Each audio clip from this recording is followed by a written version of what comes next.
अस्सलाम वालेकुम dear students, welcome back students. आज हम चैप्टर 5 का बहुत इंपॉर्टेंट टॉपिक स्टडी करने वाले हैं, जो कि है centripetal force and centripetal acceleration.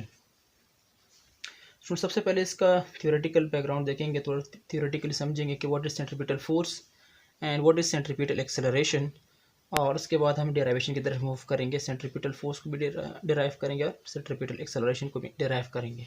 Students, जब भी एक बॉडी मूव करती है, for example this is a body of mass m, अब जब इसके ऊपर कोई एक्सटर्नल फोर्स नहीं है, नो एक्सटर्नल फोर्स, तो आपको पता है कि ये बॉडी मूव करेगी, कंटिन्यू करेगी अपने straight line motion with uniform velocity और यूनिफॉर्म स्पीड। लेकिन स्टूडेंट, जब एक बॉडी सर्कल के अंदर मूव करती है तो सर्कल में मोशन के लिए एक बॉडी के लिए ज़रूरी है कि इसके ऊपर एक कंटिन्यूस फोर्स एक्ट करे।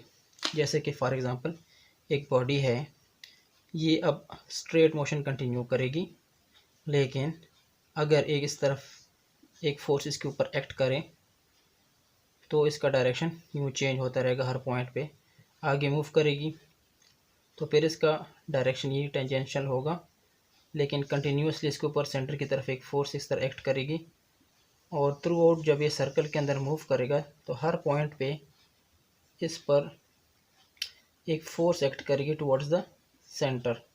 इस पॉइंट पे देख लें तो यहाँ पर भी इस तरह एक फोर्स एक्ट करेगा टुवर्ड्स द सेंटर। अब ये जो फोर्स एक्ट कर रहा है इसके ऊपर, ये कॉन्स्टेंटली इसका डायरेक्शन चेंज कर रहा है।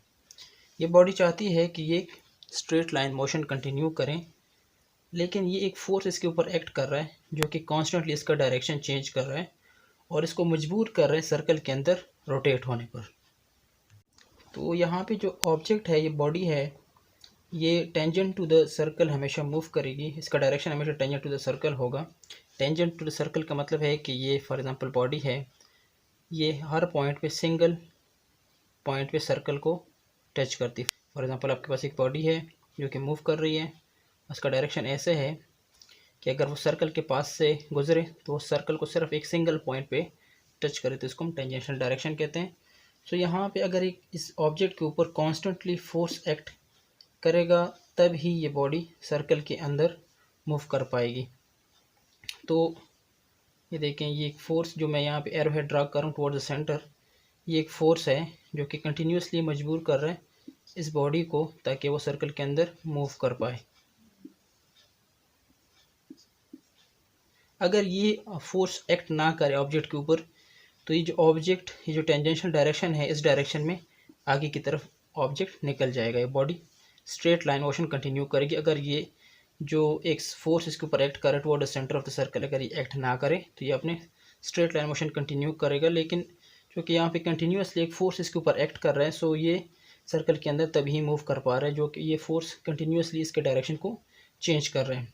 अब यहाँ पे ये जो ऑब्जेक्ट है, ये इसकी स्पीड जो है ये यूनिफॉर्म हो गई, लेकिन क्योंकि कंटिन्यूसली डायरेक्शन चेंज हो रहा है तो स्पीड तो यूनिफॉर्म है, मतलब कांस्टेंट है, लेकिन वेलोसिटी कांस्टेंट नहीं होगी। डायरेक्शन चेंज हो रहा है, so velocity will not be constant, velocity is continuously changing. You know that velocity is a vector quantity where speed is a scalar quantity. और स्टूडेंट, एक और पॉइंट यहाँ पे कि ये जो यहाँ पे वेलोसिटी है, आपको पता है कि ये वेलोसिटी है, डायरेक्शन चेंज हो रहा है बॉडी का, सो यहाँ पे ये फोर्स और वेलोसिटी के बीच में जो एंगल है दैट इज़ 90। हर पॉइंट पे यहाँ पे ये 90 का एंगल क्रिएट कर रहा है। फॉर एग्ज़ाम्पल स्टूडेंट, इसकी एग्ज़ाम्पल आपको मैं दूँ, कंसिडर के आपके पास एक स्टोन है, एक पत्थर है, जिसको आपने बांध दिया एक रस्से के साथ, ठीक है, एक रोप के साथ आपने इसको बांध दिया। अब ये अगर आप इसको यूँ सर्कल के अंदर घुमाते हैं, यूँ या यूँ वर्टिकली या बेशक हॉरिजॉन्टली, सो दोनों केस में यूँ अपना ये सर्कुलर मोशन कंटिन्यू करेगा। अब स्टूडेंट, जब आप इसको सर्कल में घुमाएंगे तो ये जो स्टोन है हर पॉइंट पे कोशिश करेगा कि आउटवर्ड निकल जाए, लेकिन जिस रोप के साथ आपने इसको बांधा हुआ है, इस रोप में आप इसमें टेंशन प्रोड्यूस कर रहे हैं। वो टेंशन क्या करता है, इसको कंटिन्यूसली सर्कल में रोटेट होने पे मजबूर करता है। ये जो स्ट्रिंग आपने धागा लिया और इससे रोप लिया हुआ है, इस रोप में टेंशन प्रोड्यूस होती है, आप टेंशन प्रोड्यूस कर रहे हैं, और ये टेंशन क्या करता है, कंटिन्यूसली इस ऑब्जेक्ट को या स्टोन को सर्कल में रोटेट होने पर मजबूर करता है। सो ये टेंशन जो है यहाँ पे सेंट्रीपिटल फोर्स का काम करता है, मतलब कि टेंशन के थ्रू आप यहाँ पे नेसेसरी सेंट्रीपिटल फोर्स सप्लाई कर रहे हैं। तो स्टूडेंट्स, इस सब एक्सप्लेनेशन से हमें एक पता चल गया कि एक फ़ोर्स, जब एक बॉडी, कोई भी बॉडी सर्कल के अंदर मूव करती है तो उसके ऊपर एक फ़ोर्स लगता है। वो फोर्स हमेशा उसका डायरेक्शन सेंटर की तरफ होता है, और इस फोर्स को हम क्या कहते हैं, सेंट्रीपिटल फोर्स। ये फोर्स हमेशा एक बॉडी को सर्कल के अंदर मूव करने पे मजबूर करता है, tend to move the body in the circular track. So ये फोर्स क्या कहलाता है, सेंट्रीपिटल फोर्स। सो इसको हम कुछ डिफाइन ऐसे करेंगे हम यूँ, that is the force which compel the body to move in a circle is called centripetal force। वो फोर्स जो किसी भी ऑब्जेक्ट को मजबूर करती है एक सर्कल में रोटेट होने पर, उस फोर्स को हम क्या कहते हैं, सेंट्रीपिटल फोर्स। और इस फोर्स की हमेशा डायरेक्शन क्या होती है, towards the centre of the circle. यहाँ पे सेंट्रीपिटल एक्सेलरेशन की बात कर लें तो स्टूडेंट्स आपको पता है यहाँ पर कि मैंने आपको कहा कि जो स्पीड है ऑब्जेक्ट की, ये एक कांस्टेंट या यूनिफॉर्म स्पीड के साथ रोटेट कर रहा है ऑब्जेक्ट। लेकिन आपको पता है कि हर पॉइंट पे इस ऑब्जेक्ट का डायरेक्शन चेंज हो रहा है। हर पॉइंट में जब सर्कल पे रोटेट होगा तो every point, on every single point, its direction is changing. So due to change in direction the velocity is also changing. और जब वेलोसिटी चेंज हो रही है, which means that acceleration is also produce. और वो acceleration क्या कहलाता है, सेंट्रीपिटल एक्सेलरेशन। वेलोसिटी आपको पता है हर पॉइंट पे वेलोसिटी चेंज हो रही है। सो डेल v और डेल t आपको पता है किसके इक्वल है, that is equal to a acceleration. और इस एक्सेलरेशन को हम क्या कहते हैं, सेंट्रीपिटल एक्सेलरेशन। सो यहाँ पे एक्सेलरेशन की डायरेक्शन भी towards the centre of the circle होगी, जिस डायरेक्शन में फोर्स अप्लाई हो रहा है। Now students, moving towards the derivation of centripetal force and centripetal acceleration. Consider student कि एक बॉडी है जो कि सर्कल में रोटेट कर रही है। फॉर एग्जाम्पल ये एक बॉडी है जो कि सर्कल में रोटेट कर रही है। अब यहाँ पर इसकी डायरेक्शन क्या होगी, ये। अब इसको मैं पॉइंट ए का नाम देता हूँ और ये पॉइंट बी। बॉडी पहले पॉइंट ए पे होती है और फिर मूव करते करते पॉइंट बी पे पहुँच जाती है। यहाँ पे इसकी डायरेक्शन ये होगी। लेकिन रिमेंबर स्टूडेंट्स, ये जो पॉइंट ए और बी हैं ये एक दूसरे के बहुत ज़्यादा क्लोज हैं। मतलब ये जो मोशन हम यहाँ पे ऑब्जर्व कर रहे हैं बहुत ज़्यादा शॉर्ट ड्यूरेशन के लिए कर रहे हैं। ये पॉइंट ए एंड बी बहुत ज़्यादा क्लोज हैं एक दूसरे के। ओके, यहाँ पे इसका मैं सेंटर ड्रा करता हूँ, इसको मैं सी का नाम दे देता हूँ, और ये हो जाएगा रेडियस।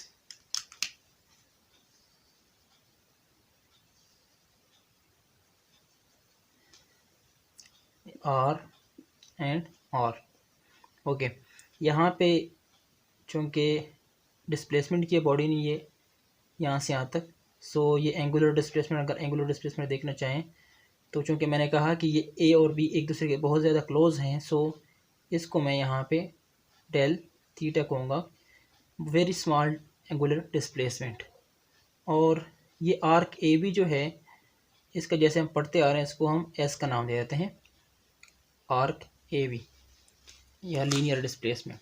ओके, सो ये बॉडी, यहाँ पे जब बॉडी थी तो उसकी वेलोसिटी, क्योंकि ये डायरेक्शन है, स्पीड, तो यहाँ पे स्टूडेंट एक बात और याद रखनी है कि जो बॉडी है यूनिफॉर्म स्पीड के साथ यहाँ पे रोटेट कर रही सर्कल के अंदर।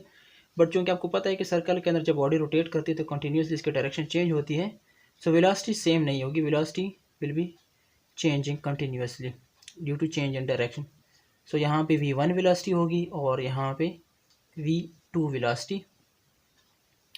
ओके, और इसको अगर हम यहाँ पे मिलाना चाहें तो v1 माइनस v2, ये हमारे पास डेल v, मतलब चेंज इन वेलोसिटीज। अब स्टूडेंट्स मेरे पास यहाँ पे दो ट्रायंगल बन गए। रिमेंबर स्टूडेंट, ए और बी पॉइंट्स एक दूसरे के बहुत ज़्यादा क्लोज हैं। अगर आप इस डायग्राम पे समझ गए तो बाकी इसके डेरिवेशन में कुछ भी नहीं है, सिर्फ इस डायग्राम पे समझ जाए। ओके, ये ट्रायंगल जो है, ये वाला ट्रायंगल और ये ट्रायंगल मैं यहाँ पे दोबारा से ड्रा करता हूँ अलग। सो ये आपके पास है ट्रायंगल रेडियस, जिसमें हम रेडियस लेते हैं, और ये आर्क एस, ये डेल थीटा। आर्क को मैंने बिल्कुल स्ट्रेट लाइन इसलिए लिया क्योंकि ये ए और बी एक दूसरे के बहुत ज़्यादा क्लोज हैं, तो इसलिए हम यहाँ पे स्ट्रेट लाइन ड्रा कर सकते हैं। ओके, अब इस ट्रायंगल को मैं यहाँ पे ड्रा करता हूँ।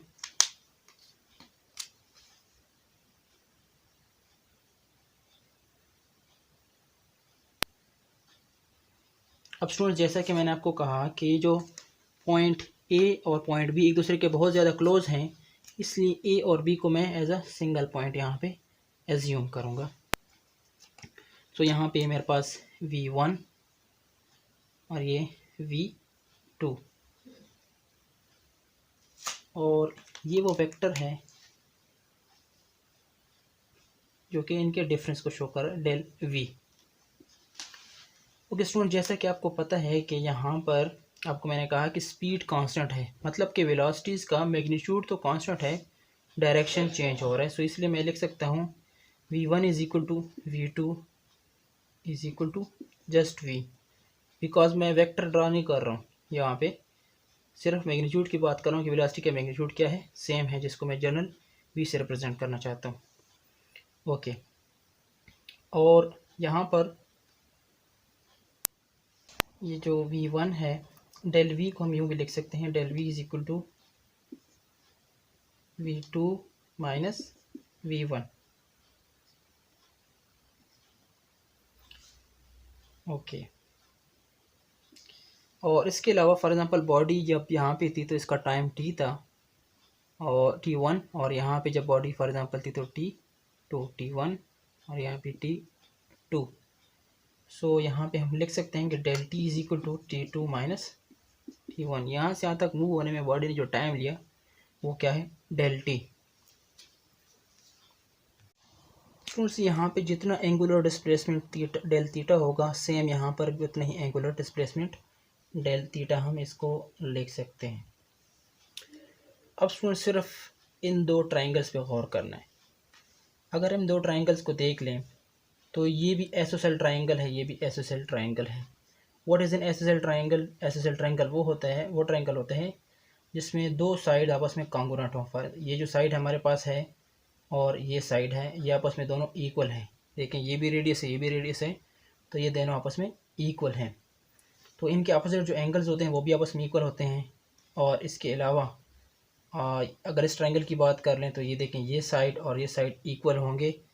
क्यों इक्वल होंगे? बिकॉज मैंने कहा कि ये जो पॉइंट है ए और बी के बीच में बहुत ही ज़्यादा कम फासला है। आप इसको सिंगल पॉइंट भी कंसिडर कर सकते हैं। बहुत ज़्यादा शॉर्ट टाइम के लिए हमने इसको यहाँ पे स्टडी किया है। सो ए और बी बहुत ज़्यादा क्लोज हैं, इसीलिए ये साइड और ये साइड भी आपस में इक्वल होंगे। सो ये भी आइसोसेल ट्रायंगल है, ये भी आइसोसेल ट्रायंगल है, क्योंकि इसमें दो एंगल साइड्स आपस में इक्वल हैं, सो ये आइसोसेल ट्रायंगल हुआ। इसमें भी दो साइड्स आपस में इक्वल हैं, सो ये भी आइसोसेल ट्रायंगल हुआ। जब दो साइड आपस में इक्वल होते हैं तो उनके अपोजिट एंगल जो होते हैं वो भी आपस में इक्वल होते हैं। और इसके अलावा एंगल की मैंने बात की, ये एंगल इसके इक्वल है, ये आपस में एंगल इक्वल होंगे। अब स्टूडेंट्स, यहाँ पे बहुत ही इंपॉर्टेंट बात, अब ये आइसोसेल ट्रायंगल है, ये भी आइसोसेल ट्रायंगल है। आइसोसेल ट्रायंगल दोनों हैं, मतलब कि ये आपस में कॉन्ग्रुएंट हैं। अब जो कि स्टूडेंट्स ये दोनों ट्रायंगल्स हमारे पास सिमिलर हैं, एक जैसे हैं, सो ज्योमेट्रिकली हम इसके लिए लिख सकते हैं बाय ज्योमेट्री। ये जो ट्रायंगल है, अगर हम इस ट्रायंगल में किसी भी दो साइड्स का रेशो ले लें और इस ट्रायंगल में सेम वैसे ही दो साइड्स हम उठा लें, तो ये इन दो साइड्स का रेशो और इन दो साइड्स का रेशो हमारे पास इक्वल आएगा। सो सेम ऐसा ही करते हैं हम। सबसे पहले हम इसको नाम दे देते हैं, ये ट्रायंगल्स को ए बी, यहाँ पे P Q R for example. So हम यहाँ पे रेशो लेते हैं ये जो आपके पास साइड है रेशो, ये वाला साइड, सो मैं कहूँगा यहाँ पे arc A B ratio A C जो कि रेडियस है इज इक्वल टू क्या होगा, इस ट्रायंगल में से वही साइड ले लेते हैं जो कि है क्यू आर डिवाइडेड बाय ये साइड पी क्यू। ठीक है, अब यहाँ पे स्टूडेंट्स इसकी वैल्यूज पुट करते हैं। ये जो ए बी है, ए बी को हमने किसके इक्वल लिया, एस, यहाँ पे देखें ये एस के इक्वल है, arc A B is equal to S. और ये ए सी जो है, ए सी किसके इक्वल है, रेडियस आर के बराबर है। इस ट्रायंगल की बात कर लें तो ये क्यू आर किसके इक्वल है, that is equal to del V. और ये किसके इक्वल होगा, P Q, that is equal to V one या डेल वी डिवाइडेड बाय, इसको मैं वी लिख सकता हूँ, वाई, बिकॉज आपको मैंने शुरू में कहा था कि मैग्नीट्यूड सेम है, सिर्फ डायरेक्शन चेंज होगा। और यहाँ पे जब साइड्स का रेशो लेते हैं तो साइड के रेशो में हम वेक्टर्स नहीं लेते, हम सिर्फ इनका मैग्नीट्यूड लेते हैं। तो ये हमने मैग्नीट्यूड लिया हुआ है, मैग्नीट्यूड में ये V one will be equal to V, इसलिए हम इसको वी से रिप्लेस कर सकते हैं यहाँ पे। सो सिंपल हम S by R is equal to del V और वी लिख सकते हैं। अब स्टूडेंट्स हमें पता है, वी नो वी वेलोसिटी की डिफिनेशन क्या है, V is equal to S by T, displacement over time की इक्वल होती है वेलोसिटी। या इसे हम यूँ लिख सकते हैं, टी यहाँ पे शिफ्ट हो जाएगा तो S is equal to V T हो जाएगा हमारे पास। सो यहाँ पे ये जो एस की वैल्यू है, S is equal to V T, ये वी टी हम यहाँ पे एस की जगह पे इसको रिप्लेस करेंगे। लेकिन इससे पहले कि यहाँ पे हमारे पास, हमने चूँकि यहाँ पे मैंने आपको शुरू में बता दिया था कि ए और बी जो है एक दूसरे के बहुत ज़्यादा क्लोज पॉइंट हैं, या ये जो हमने मोशन को ऑब्ज़र्व किया ये बहुत ही ज़्यादा शॉर्ट टाइम के लिए, तो इसीलिए मैं यहाँ पे लिख सकता हूँ S is equal to V del T. Del T क्यों पुट किया, क्योंकि ये टाइम ड्यूरेशन जो है बहुत ही ज़्यादा शॉर्ट है। सो मैं यहाँ पे एस की जगह वी टी पुट कर दूँगा। So V del T, equation 1 मेरे पास क्या हो जाएगा, V del T divided by R is equal to del V और वी। ओके स्टूडेंट्स, यहाँ पे जो v है आपके पास, ये v इधर आके यहाँ पे v के साथ मल्टीप्लाई होकर वी स्क्वायर बना देगा, और ये जो डेल टी है यहाँ पे आके डिवाइड हो जाएगा। सो मैं डायरेक्ट लिखूँगा V square divided by R is equal to del V और डेल टी। सो यहाँ पे मैं लिखता हूँ further, V square divided by R is equal to del V और डेल टी, और डेल वी और del T is equal to V square divided by are.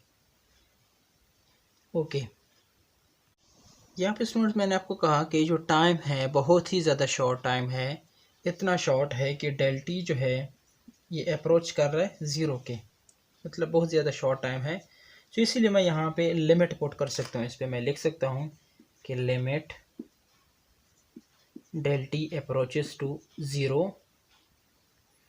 And del V और del T is equal to V square divided by R. अब अगर student आप अपनी book में पीछे देख लें, आपने इंस्टेंटेनियस एक्सेलरेशन पढ़ा होगा। ये जो इंस्टेंटेनियस एक्सेलरेशन का फार्मूला आपके पास ये है, this is instantaneous acceleration, A instantaneous that is equal to क्या हो जाएगा, V square divided by R.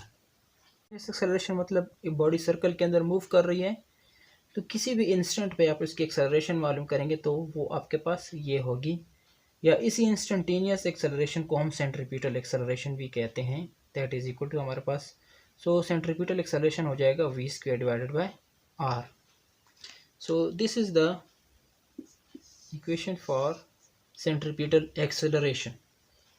लेकिन स्टूडेंट्स यहाँ पे अगर मैं इसको वेक्टर फॉर्म में लिखना चाहूँ, सो वेक्टर फॉर्म में मैं इसको यूँ लिखूँगा A C vector V square divided by R और आर यूनिट वेक्टर।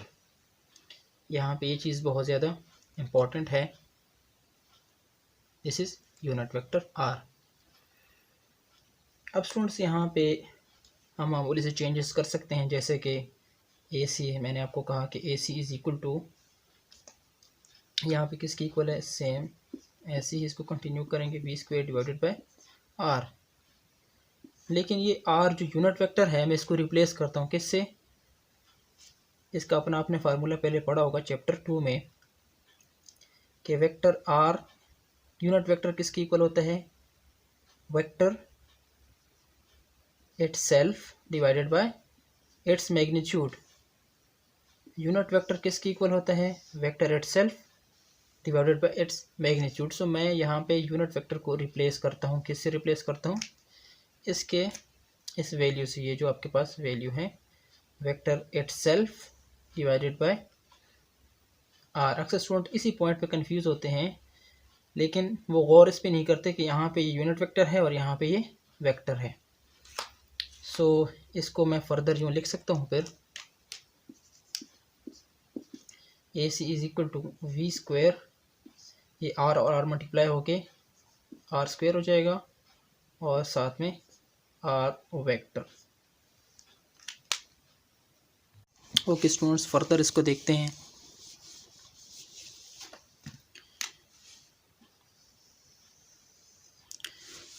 यहाँ पे स्टूडेंट्स अगर आप देख ले, एक सर्कल है फॉर एग्जांपल आपके पास, ये इसका रेडियस है।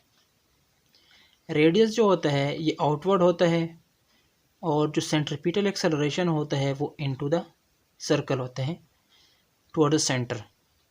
अब ये दोनों के डायरेक्शन चूँकि अपोजिट हैं, आर के और ये रेडियस का डायरेक्शन और ये सेंट्रीपिटल एक्सेलरेशन का डायरेक्शन दोनों अपोजिट डायरेक्शन में है, इसलिए यहाँ पे हम नेगेटिव साइन यहाँ पे पुट कर रहे हैं। मीन तो से दोनों के बीच में जो एंगल है वो 180 का है और यहाँ पे हमारे पास नेगेटिव साइन आएगा। सो सेंट्रीपिटल एक्सेलरेशन को हम यूँ लिख सकते हैं कि centripetal acceleration is equal to minus V square divided by R square, radius का मैग्नीट्यूड का स्क्वायर इनटू वेक्टर आर।